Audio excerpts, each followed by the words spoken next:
Dr. Martin Luther King Jr. honored with new statue unveiling in Atlanta. And now is a beautiful bronze statue of Dr. King. On Saturday, the 1st of April 2023, civil rights icon and pivotal leader Dr. Martin Luther King Jr. was honored with a statue at the historic Rodney Cook Sr. Peace Park in Atlanta's historic Vine City.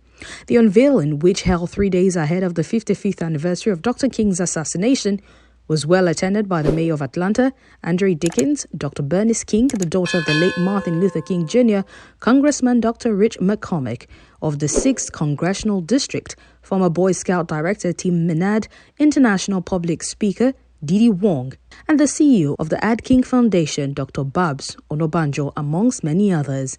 According to the sculptors, Kathy Fincher and Stan Mullins, the statue depicts Dr. King's famous "I've been to the mountaintop" speech, which was inspired after they noticed that in all statues created of Dr. Martin Luther King Jr., none of them showed him talking.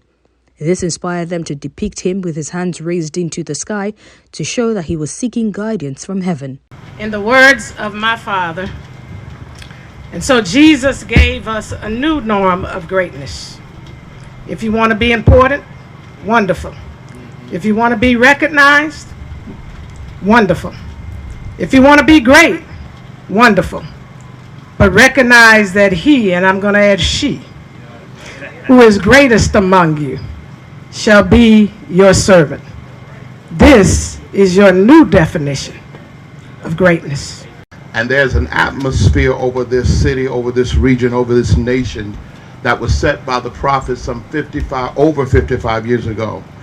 And so let us, in the words of the prophet, remember that we have a high mandate to do something, that we cannot just be thermometers, that we must be thermostats and regulate and set the atmosphere for others to hear.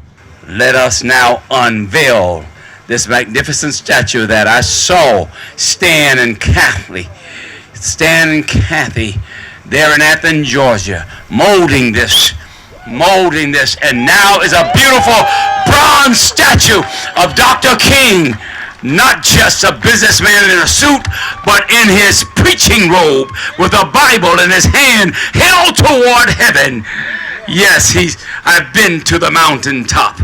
What an awesome rendition of the King, Dr. Martin Luther King. Will you greet it with a round of applause, please, and thank God. I think the significance is that this serves as a source of inspiration and hope for people as we continue to face so many different social and economic challenges in our society and in our world.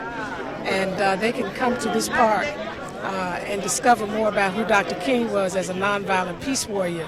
And that will then begin them on a journey to learn more about him at the King Center, of course, where I'm the CEO.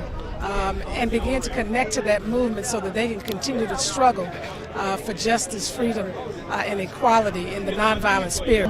What an amazing day to see so many people from so many different cultures rejoice in a man who led something that was special. Somebody that not just Georgia can claim, but this entire nation, in fact, this entire world.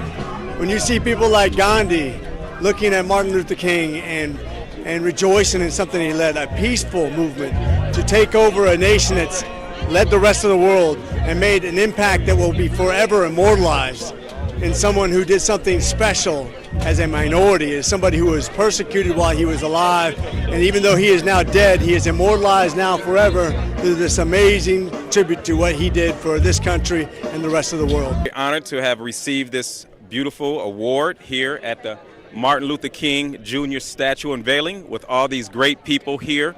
Ambassador Andrew Young, Bernice King, and it's just a very, very beautiful moment. I'm very honored and humbled, and I thank my God for blessing me to be here and to do the work that I'm doing with saving kids all over the nation. So I'm very honored right now and humbled. An exciting day because it's a day that Reverend A.D. King and Reverend Martin Luther King statue was unveiled. And this day in itself happened to be April 1st. But what it represents is peace and justice. As you know, the struggle of the civil rights movement of the 60s, that struggle continues. And this statue is remembrance of the fact that the struggle is still on. See, the fact of the matter is that Dr. King stated that justice cannot be achieved without peace. And peace in itself is not the absence of it's not the absence of conflict, but it's the presence of justice. So this symbol, this statue actually represents that. And it's very important for us to remember that the struggle is a generational struggle. Every generation must sustain it and make sure that we don't relent on our effort to keep the struggle going on. In a chat with HIPTV, one of the co-sculptors, Stan Mullins, talks about the challenges faced with building the statue and the impact of Dr. King's legacy on world peace. Hi, my name is Stan Mullins. I'm a sculptor and artist based in the United States of America. Thank you for all that you do. And this journey began several years ago, but of course the legend and the legacy of Dr. King began decades ago. And so what we're trying to do with this piece is to portray for our present generation, that's us, all the way into the future, that's all of you, to take the legacy of peace and Dr. King all in your life, in your family's life, in your legacy around your neighborhood, in your community, outreaching from your community to your city, to your land, to overseas, everywhere expand your heart, just as Dr. King showed us how to do.